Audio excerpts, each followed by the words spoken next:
Boa noite a todos e todas. Hoje, véspera do sexto domingo da Páscoa do ano C. Como sempre, nós ouviremos a primeira leitura e o Evangelho, com uma possível alusão à segunda leitura.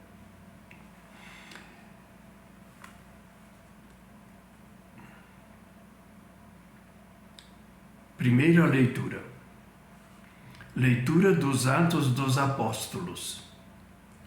Naqueles dias chegaram alguns da Judéia e ensinavam aos irmãos de Antioquia, dizendo: Vós não podereis salvar-vos, se não fordes circuncidados, como ordena a lei de Moisés. Isto provocou muita confusão.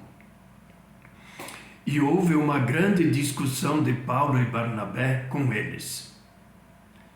Finalmente decidiram que Paulo e Barnabé e alguns outros fossem a Jerusalém para tratar dessa questão com os apóstolos e anciãos. Então os apóstolos e os anciãos, de acordo com toda a comunidade de Jerusalém, resolveram escolher alguns da comunidade para mandá-los a Antioquia com Paulo e Barnabé.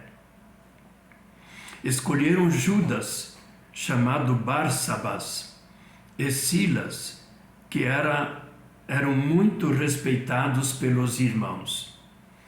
Através deles enviaram a seguinte carta: Nós, os apóstolos e os anciãos, vossos irmãos, saudamos os irmãos vindos do paganismo e que estão em Antioquia e nas regiões da Síria e da Cilícia.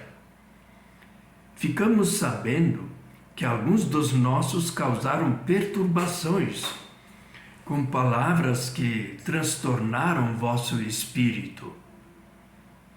Eles não foram enviados por nós. Então decidimos, de comum acordo, escolher alguns representantes e mandá-los até vós, junto com nossos queridos irmãos Barnabé e Paulo. Homens que arriscaram suas vidas pelo nome de nosso Senhor Jesus Cristo. Por isto, estamos enviando Judas e Silas, que pessoalmente vos transmitirão a mesma mensagem. Porque decidimos, o Espírito Santo e nós, não vos impor nenhum fardo, além destas coisas indispensáveis: abster-se de animais sufocados e das uniões ilegítimas. Vós fareis bem em evitardes estas coisas. Saudações. Palavra do Senhor. Graças a Deus. O Evangelho é de João, capítulo 14. Proclamação do Evangelho de Jesus Cristo segundo João. Naquele tempo disse Jesus a seus discípulos: Se alguém me ama, guardará a minha palavra, e o meu Pai o amará. E nós viremos e faremos nele a nossa morada. Quem não me ama, não guarda a minha palavra. E a palavra que escutais não é minha, mas é do Pai que me enviou. Isso é o que vos disse enquanto estava convosco. Mas o defensor, o Espírito Santo que o Pai enviará em meu nome, ele vos ensinará tudo o que vos recordará, tudo o que eu vos tenho dito. Deixo-vos a paz, a minha paz vos dou, mas não a dou como o mundo. Não se perturbe nem se intimide o vosso coração. Ouvistes que eu vos disse, mas voltarei a vós. Se me amasseis, ficaríeis alegres, porque vou para o Pai, pois o Pai é maior do que eu. Disse-vos isto agora, antes que aconteça, para que quando acontecer, vós acrediteis. Palavra da salvação. Glória a vós, Senhor. Estas são as palavras do sexto domingo e, como a gente escutou no Evangelho, Jesus fala já em partida. De fato, no próximo domingo teremos o domingo da Ascensão, o sétimo domingo da Páscoa. Então, vejamos um pouco da primeira leitura, Atos dos Apóstolos, capítulo 15.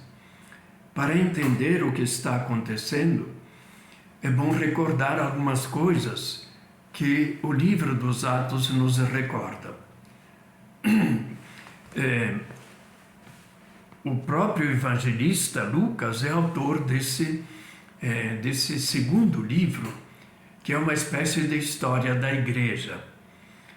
Então, já no início do livro, ele tem assim uma proposta de como ele vai descrever esta história da igreja. Jesus, na hora da ascensão, o texto que ouviremos próximo domingo, ele diz assim: sereis minhas testemunhas em Jerusalém, na Judéia e na Samaria, e até os confins da terra. Então, nessa primeira parte, houve tudo o que nós escutamos nos domingos depois da Páscoa, uma descrição dessa primeira comunidade de Jerusalém, depois a criação dos diáconos, o martírio de Santo Estevão e, por fim, a conversão de Paulo. Paulo, uma vez convertido, ele tentou fazer uma missão em Antioquia, em Damasco, mas foi perseguido como um traidor do judaísmo. Passou por Jerusalém, também não foi bem aceito, mas quem o acolheu e o conduziu até os apóstolos foi exatamente Barnabé, o companheiro de viagem dele.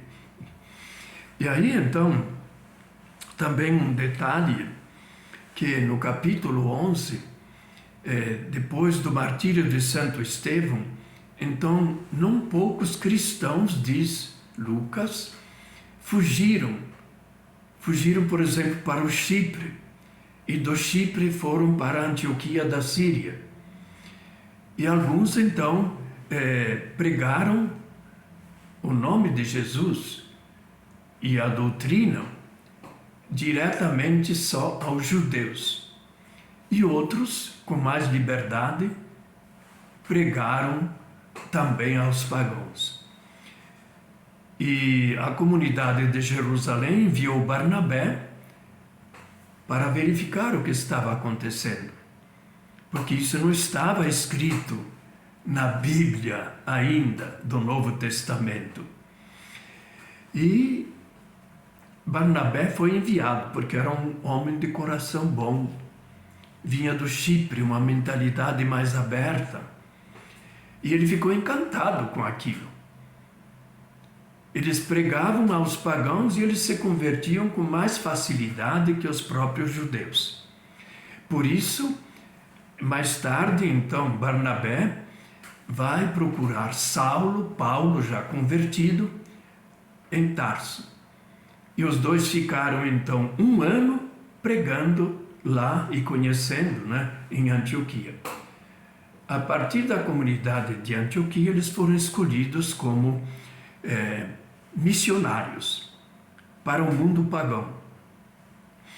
E aí eles já tinham feito a primeira viagem, né, com muitos bons resultados, sempre primeiro se dirigindo aos judeus e depois àqueles que seguiam a doutrina que eles ensinavam.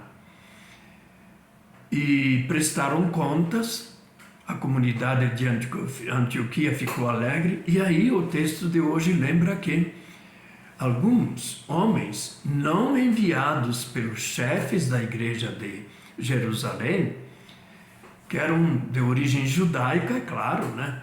Então eles estranharam aquela comunidade lá. Pagãos que não passavam pelo judaísmo, mas eram batizados diretamente, sem passar pelas leis de Moisés. E aí deu uma discussão, um tumulto na comunidade, e aí é que vem essa decisão. Eles mandam representantes, tanto de um do lado como do outro, lá de Antioquia, e em Jerusalém se toma a decisão, depois de ouvir as duas partes. E então, essa decisão é transmitida por uma carta. Eles explicam o que houve, não foram mandadas aquelas pessoas pelas autoridades da igreja de Jerusalém, mas foi por iniciativa própria.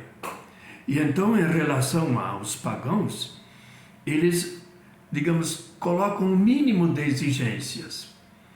Por exemplo, se você está à mesa, não é? Digamos, um cristão de origem pagã e um cristão de origem judaica. Então, tem algumas leis aí que eles pedem para que se observe isso, o mínimo, para favorecer a convivência, né? Questão de alimentação, cultura diferente, né? E eles não exigem muita coisa, apenas a questão assim mais alimentar. Então decidimos, o Espírito Santo e nós, não vos impor nenhum fardo, peso, além dessas coisas indispensáveis. Abster-se de carnes sacrificadas aos ídolos, do sangue. Essas carnes sacrificadas aos ídolos, isso ocorria bastante no mundo mais pagão, cidades não lá da Judéia, mas fora, né? Então vinha carne no mercado que primeiro tinha sido oferecido em cultos pagãos, às divindades pagãs. Então eles pedem para que essas carnes, os cristãos de origem pagã, evitem de comê-las. Depois, de animais sufocados. Quer dizer, isso também é uma legislação já bem antiga na prática dos judeus. Carnes de animais sufocados, não. O animal deve ser morto e o sangue dele correr pelo chão, que é sinal da vida, e não simplesmente sufocado. E depois também uma questão, uniões ilegítimas. Então essa questão também é de relação, maneira como os pagãos casavam e maneira como os cristãos casavam. Então algumas coisas que os pagãos costumavam fazer no casamento, tipo de uniões, não era aprovado pelos judeus. Então ele diz assim: vós fareis bem se evitardes essas coisas. Saudações.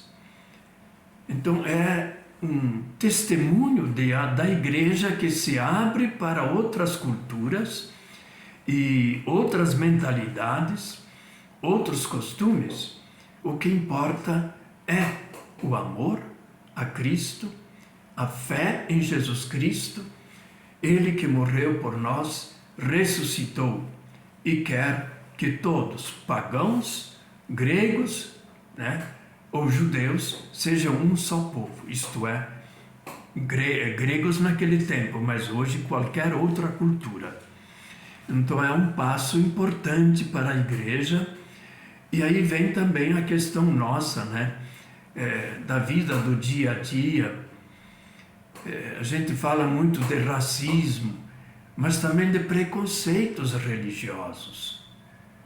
Então, algumas igrejas ou alguns costumes de igrejas cristãs no Brasil, por exemplo, destroem, desprezam cultos de origem africana.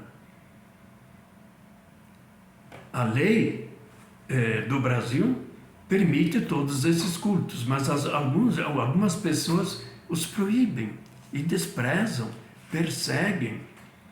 Não é isso que Jesus ensinou.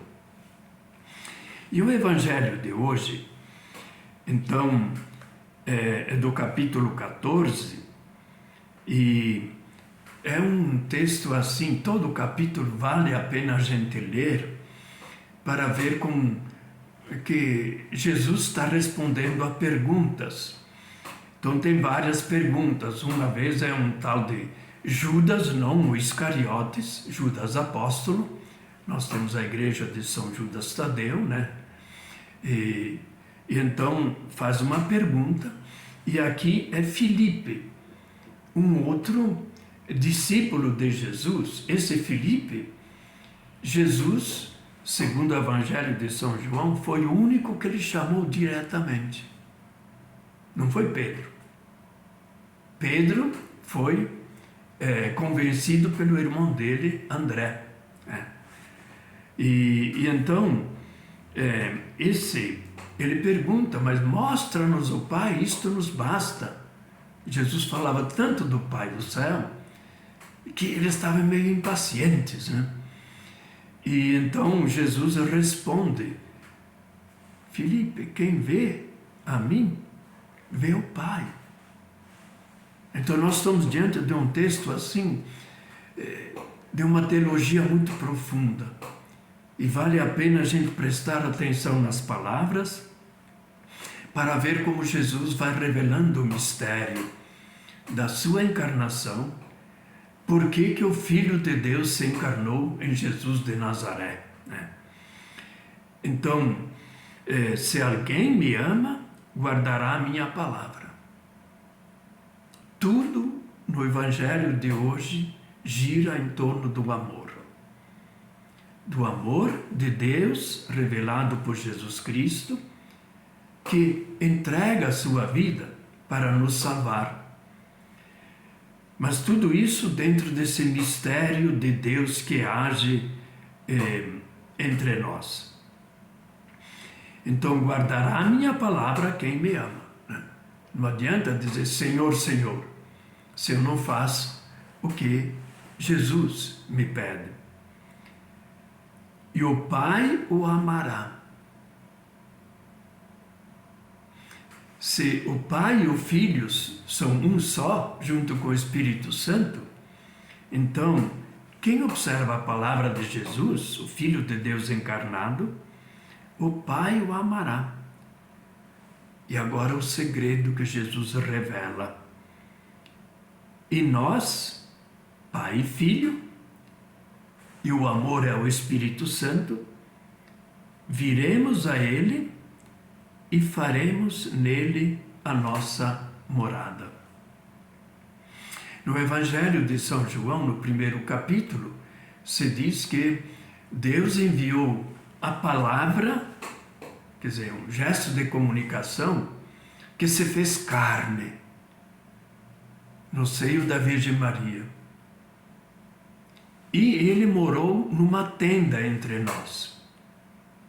Que João, ele coloca, digamos, o mistério da encarnação como que uma descida do Pai, se encarna, assume a nossa humanidade e volta. Então ele está de passagem, como um nômade, numa tenda. Então aí é Cristo que se coloca entre nós. É o Filho de Deus vivendo entre nós. E agora temos um dado muito mais importante para nós e para a nossa fé, não é? Vejam só aqui, né? E nós viremos e faremos nele a nossa morada. é diferente. Quem traz o mistério da Santíssima Trindade é o Filho que assumiu a nossa humanidade. E falemos nele a nossa morada. Então, em vez da tenda passageira, agora esse Evangelho diz que Deus mora em cada um de nós. Quando nós temos fé, quando nós nos deixamos, escutamos a sua palavra, guardamos os seus mandamentos, que se resume praticamente no mandamento do amor. Então, quem me ama, guardará a minha palavra. E aí ele diz, essa palavra não é minha, não é Jesus de Nazaré que inventou, mas é o Pai, é palavra do Pai. Ele está falando em nome do próprio Deus, o Pai que me enviou. Isso ele diz, eu vos disse isso enquanto estava convosco. E Jesus agora está na despedida.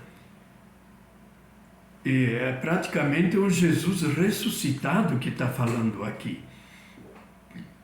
E mas ele vai mandar agora um defensor. É o Paráclito, em grego, né? Paráclito. É uma espécie de juiz que defende, que protege. E esse é o Espírito Santo. Muita coisa os discípulos não entendiam. Mesmo durante todo o tempo, os 3 anos, mais ou menos, de vida pública de Jesus.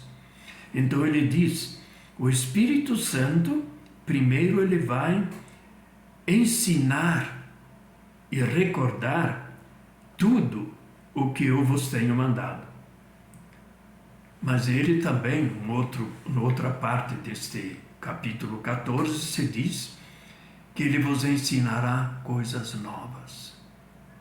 Então o Espírito Santo é aquela força, aquele dinamismo que abre a igreja para anunciar o Evangelho para os tempos de hoje, que é o grande desafio da nossa missão.